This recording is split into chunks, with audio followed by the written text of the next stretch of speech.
13 minutes before the hour, the power back on again here in Midtown Manhattan, but we've just gotten word from Consolidated Edison, Con Ed, which runs the power for New York City and beyond. They've just cut off all power in lower Manhattan, the area around the Brooklyn Battery, some areas of Staten Island, I'm told, the Battery in New York City, in Manhattan, and also in parts of Staten Island. There were concerns that when the water got high enough, then it would begin seeping underneath the city, where all the controls are and all the machines are and the steam engines which run the power for the city, that if that salt water got down in there while it was running, that it would corrode. So they were going to turn it off just before there was saltwater intrusion. They sent out mobile alerts and text messages today telling everyone who lives in lower Manhattan and in those areas of Staten Island they have just shut off power.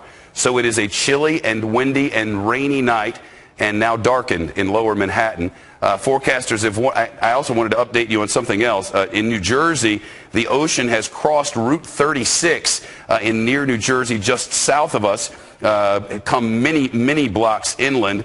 But thankfully residents there are still high and dry. There have been a lot of water rescues in the state of New Jersey, and the New Jersey governor, Cristie, seemed livid in a news conference this afternoon, admonishing those in Atlantic City after the governor said evacuate these areas. The mayor of that city said, no, you don't have to do that. And now water rescues are being affected, and Governor Cristie is angry. Forecasters have warned that folks on Long Island are likely to see the same sort of damage that we've seen, and the worst of the storm system giant, a potentially record-breaking wall of water, a surge as high at 11 feet. We have a huge wave from Rockaway Beach in Queens, near Long Island South Shore, which they're basically the part and parcel of each other. Officials say more than 100,000 homes across Long Island have already lost power, and folks may not get their electricity back for more than a week. The chief Fox Sports correspondent, Jonathan Hutt, is on Long Beach, Long Island, where he's been all day, about 15 miles east of the Rockaways. He's lost power. Jonathan, oh, you're back now. What are you seeing?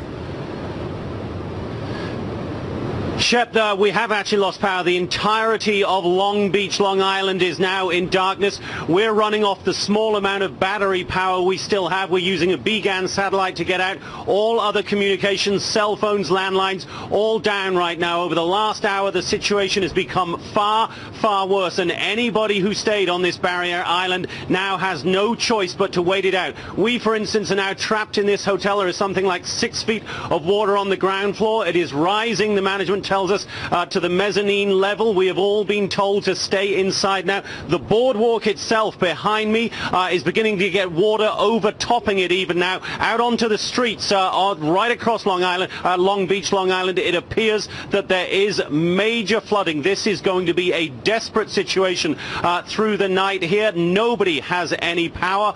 Nobody can see anything as they get out there. And I can tell you, as I've watched this ocean, Shep, you really get the sense that the ocean is moving into and across this barrier island. It is an extraordinary thing to watch, not comparable in any way to anything we have ever seen before, Shep. Jonathan Hutt on scene, and what you're hearing in his voice